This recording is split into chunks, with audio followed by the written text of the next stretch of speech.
արտություն է, որ հանդիպելը ինչ իմաստ ունի հանդիպելը։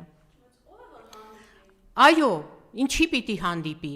Նա իր դիրքերում ամուր կանգնած է։ Վեհափարը գիտի, որ իրեն պաշտպանում է գրեթե ողջ հայ ժողովրդի գիտակից մասը։ Հայ ժողովրդի գիտակից մասը պաշտպանում է վեհափարին։ Եվ եթե իրենք չգիտես ինչ կոմպրոմատների արդյունքում շանտաժի են ենթարկվել եւ գնում են այդպես գնում են համագործակցության Նիկոլ Փաշինյանի հետ, ապա վեհափարը նման խնդիր չունի։ Ինչա այն լրագրողը Ռիփսիմե Փելեջյան, թե ինչ Չեպեջյան, այո, շատ լավ հարց տվեց։ Հիմա որն է լավ, որն է ավելի մեծ հանցավոր գործ, երեխա ունենալը, թե